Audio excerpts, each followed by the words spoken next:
Good afternoon. How you guys doing today? Today we're going to be doing a video on some Pex tubing. Probably just some basics for you to get started, because obviously every house has different applications depending on the state and the codes and everything. But some basics are the tools you would need, and that'll be definitely universal. If you're just doing a small little addition to your house, or even just building a whole new house or maybe even a shed, these are the basic tools you're going to need right here. First, you got your cutters. So these actually are almost like a ratchet type cutter. So you'll take them and then cut it obviously to the length you need. And it actually ratchets closed, so it makes for easier cutting. And that's normal. Next, you're going to need these crimpers. So this kind of has the same style. It's a ratchet style. And the way these work is you get these clamps. So this is going to go on either side of the Pex tubing that you're connecting. So I'll put it on this blue one. This is obviously too big for that size. But anyway, this is 3/4 inch Pex tubing right here. And you slide these over, and they should be very tight, unlike this one. You slide it over, and let me get this propped up here so you can see. So I got a correct size fitting here. So you're gonna want to pop the clamp right on the end of it here, and you want to keep it pretty close to the edge, just probably about that close. If it's too far, the fittings won't fit that well. So you're gonna want to keep it right close to the edge. And the way this crimper works, you pop it right on, just like that. There's a little slot right in the end. Hopefully you can see that. Yeah, there's a little slot right in the end there. Pops right on. Hey, stop eating that. Dog is eating something in the background. So you're gonna wanna just go. And we bought this one with a light indicator, just like that. So it'll turn blue once you've crimped it enough. And once it's blue, or whatever color your crimpers are, you're gonna wanna turn this little knob, and I'll pop it right off. So to use these crimpers, or not crimpers, cutters, they're going to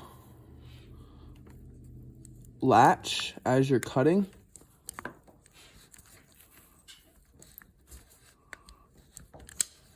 Just like that. Once you hear the click, that means it's good to go. And it clicks, goes a little more, click, goes a little more, and it pops right off, just like that. So yeah, you just get the clamp of the right size for the appropriate pipe, and then you slide it on and clamp it like I just showed you. So when you're doing that, you're gonna have a fitting on the inside. So obviously, before you crimp it like I just showed you, you're gonna wanna pop that in. Or you might have a straight one or a T or whatever is good for the spot you're doing.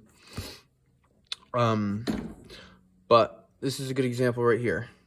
So you're gonna wanna always put the fitting on before you put the clamp on before you're fitting, because it won't usually slide over like that. This is a size too big, obviously. But yeah, make sure you always put the little clamps over before you put your fitting on, because sometimes these can be a pain in the ass to get off.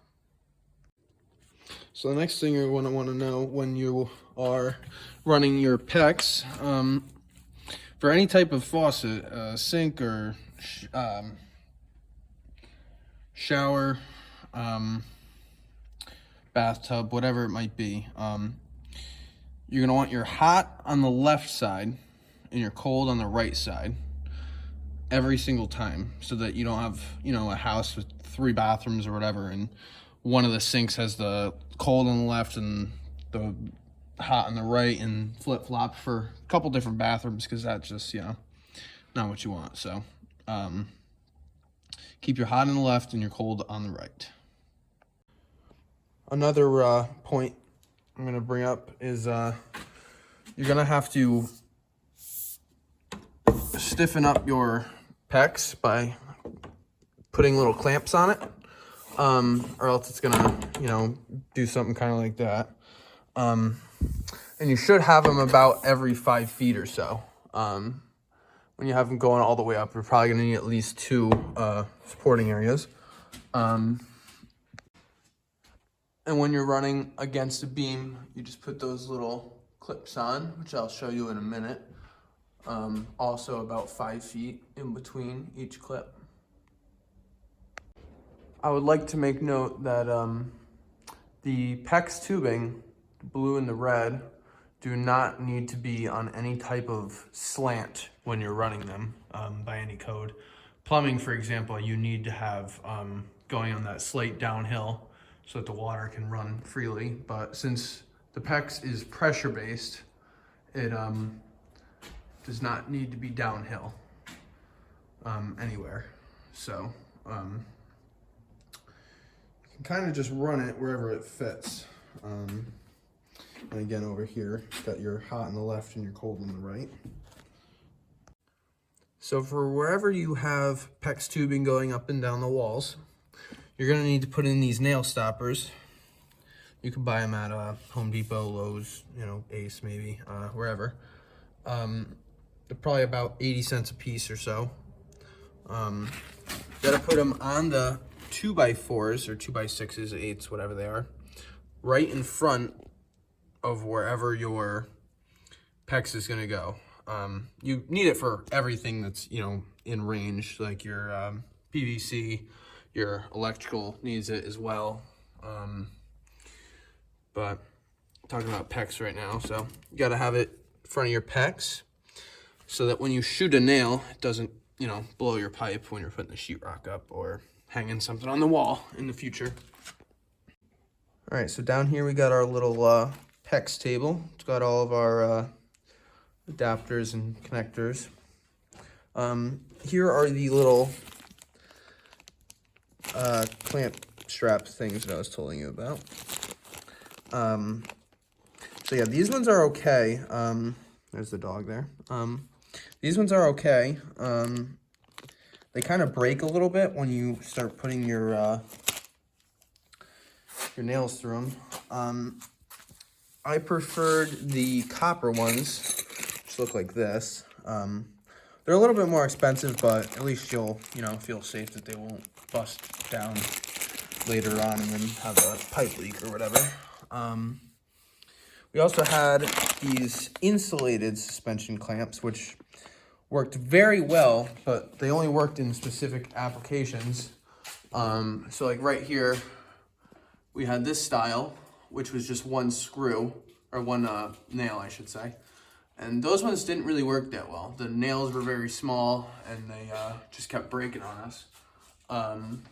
But like down here, we had these insulated suspension clamps, and they worked a lot better because they have a nail on each side, or a screw on each side.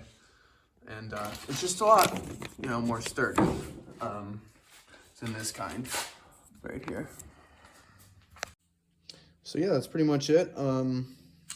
Obviously, we have a lot of extra Pex adapters and whatnot over here. It really just depends on how far you're going, what you're connecting to. So these you're probably gonna have wherever there's like a cutoff switch. These are called the ball valves. But you might need some reducing couplings, because if you're starting off with a very big pipe, by the time you break down a couple areas, you already got water going to like 3 sinks. You're gonna have to probably go to a little smaller. So from like 3/4 to 1/2 inch or whatever. So you got the reducers, you got the elbows, the T's, reducing T's. Like I said, it all just depends on where you're going, how far you're going. Here we're obviously building the whole house, so that's why we have all sorts of adapters and whatnot. But yeah, that's pretty much it for the basics on PEX tubing.